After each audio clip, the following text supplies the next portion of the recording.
Hi, this is Scott Garibay, and today I want to talk about Dungeons & Dragons, and I want to talk about understanding dungeon masters as world architects.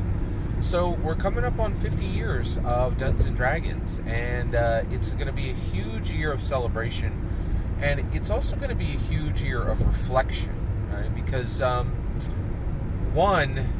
year 49 was truly astounding. More happened in the history of year 49 on Dungeons & Dragons than I think in the last decade. It started with the OGL crisis in early January of 2023, and but it also and so that was like this sad mark, and people were like, oh, I'm frustrated and I don't like this about Dungeons & Dragons, and then all of that got tsunamied away when a global American blockbuster arrived, which was Dungeons & Dragons Honor Among Thieves. And then Baldur's Gate 3 came out, and people were like, oh my gosh, it looks like Dungeons & Dragons is finally... Actually, Dungeons & Dragons had major success in video games for decades, but at different frequencies, and it had some losers, right? And so Baldur's Gate 3 hit, and also Dungeons & Dragons officially connected to Lego, and they were just... And also...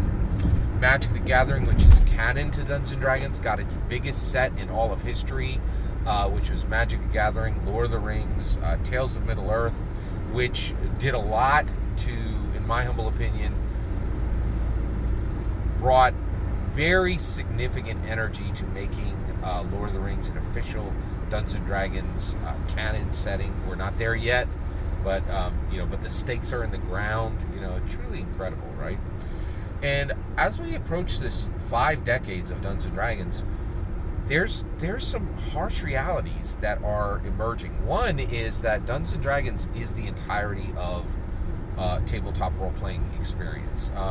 The OSRs and the indies have copied it have copied Dungeons & Dragons horribly poorly, just so poorly, that what's ended up happening is that, which is really kind of surprising, is where we landed. Seth Skorkowski, he's actually a tabletop role-playing commentator, and he recently said, he's like, if you play tabletop role-playing games, you can't tell anybody you play tabletop role-playing games, because if they've never played tabletop role-playing games, they won't understand what you're saying. So we just say Dungeons & Dragons is shorthand, right?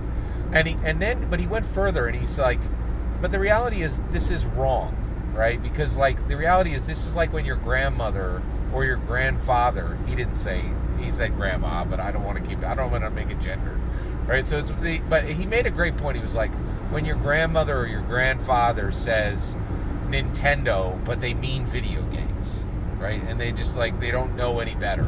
They're like, you're always playing the Nintendos, and so he's like, anybody who does this, they're really quite ignorant, and they're, and it's 100% wrong, and it's not even remotely correct, but it's done because literally no one will understand what you're talking about, right? And that's astounding. That is an incredibly astounding statement. And so why is there this massive division where Dungeons & Dragons has arrived in video games, arrived in the D&D canon hardback, arrived in multiple successful editions, has arrived in Lego, has arrived in Funko Pop, has arrived in Magic the Gathering, has arrived in Stranger Things, has arrived in Rick and Morty, has arrived, and nothing else has gained enough traction to even make its industry recognizable, right? Like, this would be like if somebody was like, if you said to somebody, oh, I'm sorry, I sneezed, can I have a tissue? And they're like, what's a tissue? And you're like, a Kleenex. Give me a Kleenex, right? Like, that's where we're at, right? So why is Dungeons & Dragons so special? And why does it break the mold in every possible way? It's truly incredible, right? Well, I can tell you why. World architect.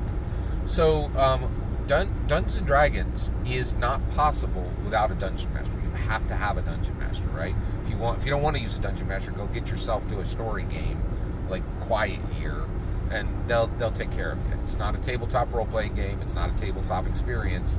It's a story game, right? Which that's its own corner, right? Like it's not the same, not even remotely, right? So if you play Dungeons and Dragons starts with a dungeon master. It has to have a dungeon master.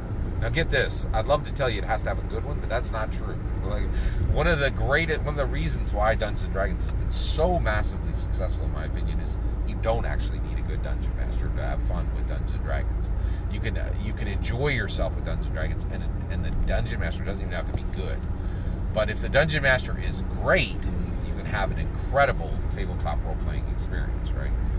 But what really is fascinating, I think the reason why there's been so much traction on Dungeons & Dragons, and literally nothing, like not Traveler, not Pathfinder, not World of Darkness, not any of the World of Darkness, nothing has achieved global recognition, right? The way nothing in tabletop role-playing has achieved what Dungeons & Dragons has achieved, right? And the reason why is the Dungeon Masters, I think, Gary set into motion this momentum of the World Architect. And it's truly unique, and it has never been equaled in any narrative method that humans have ever used, right? And it truly has a different shape than has ever been achieved anywhere. Okay, so let's discuss it, all right? The World Architect. Okay, so you're a dungeon master, right? And at the beginning in 1974, I think Gary knew exactly what he was doing, right? He's like, oh, hey, you're going to put some goblins down, you're going to put some bugbears down, your player characters are going to make, a female dwarf fighter, they're going to make a male human wizard, they're going to make,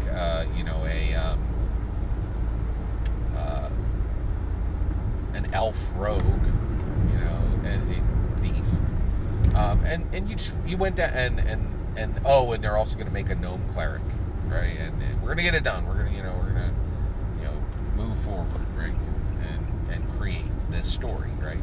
And that was at the beginning, right? Now 5 decades later, right? With Gary's legacy handed off to Lorraine Williams, with Lorraine Williams handing it off, to Ryan Dancing, with Ryan Dancing handing it off to Robert Hainsou, with Robert Hainsou handing it off to Jeremy Crawford.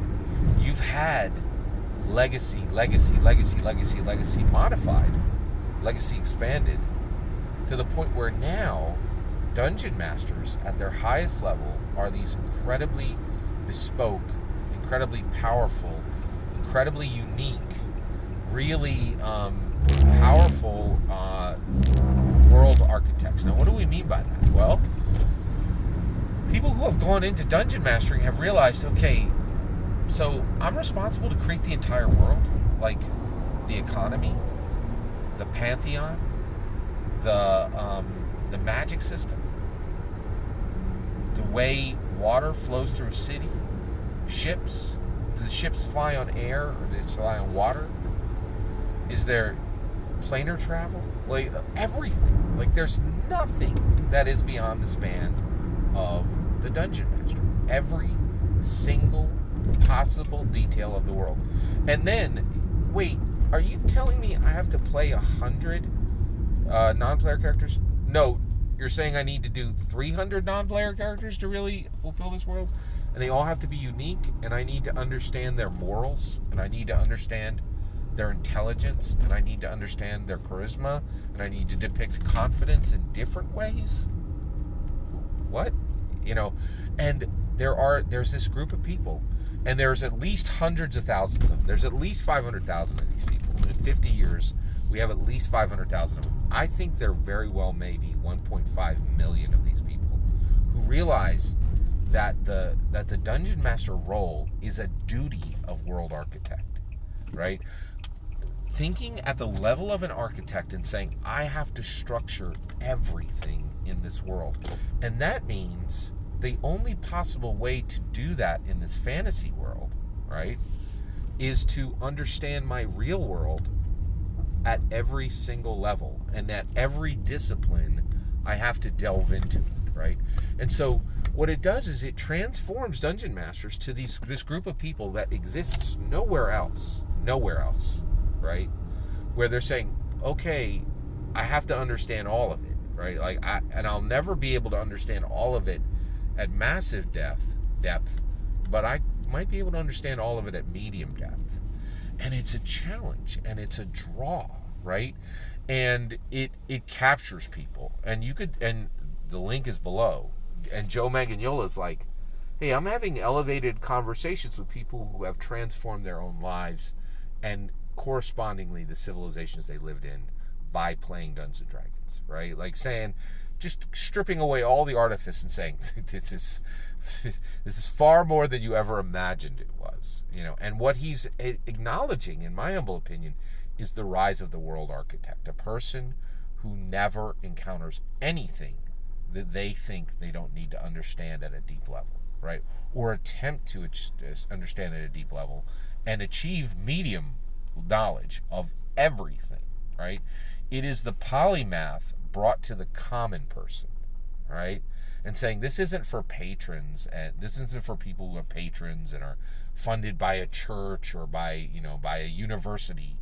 We're saying that the common person, right, simply inspired by Gary Gygax's intellectual, emotional, and spiritual courage, right, becomes a world architect. And what the dungeon master becomes, you start as a bog standard gamer, right? And oh, let's cut this goblin in half, everybody. But 50 years later, you're like, oh my gosh, I see it. I have to be able to architect an entire world and deliver it, right? And what's even more astounding is every other narrative methods, there are entire teams that do this. Video games do the same thing, but they pay quarters of billions of dollars to accomplish the same thing every dungeon master is doing in a matter of years. And trust and believe, you don't become a world architect without, I'd say, 5 years of serious dungeon mastering. But at 5 years, you move from beyond dungeon master, and you still retain that title, but you know yourself, you know who you are. You're a world architect, right? And this is this curious person to dungeon master, to world architect. This is why Dungeons and Dragons is Dungeons and Dragons, and you could take a Learjet to any country in the world, get off the plane and say Dungeons and Dragons to someone, and they'll go, yes, I know what you're talking about. Stranger Things, go. Funko Pops, go. Magic the Gathering, go. D&D Canon Hardback, go. They know what you're talking about, right? And you could take that same Learjet to anywhere in the world, and they would say Traveler, and they'll say, yes, you're a Traveler. You could say Pathfinder, and they'd say, yes, SUV, right? And you could say World of Darkness, and they'd say, yeah, that's a weird shop 2 blocks down. And they won't know a single one of them, right? Because Dungeons and Dragons created the world architect. Every single word of that is my humble opinion. What's important is when I get to hear your humble opinion, when you get in the comments and send your traffic. Please consider liking and subscribing, and have a wonderful millennium.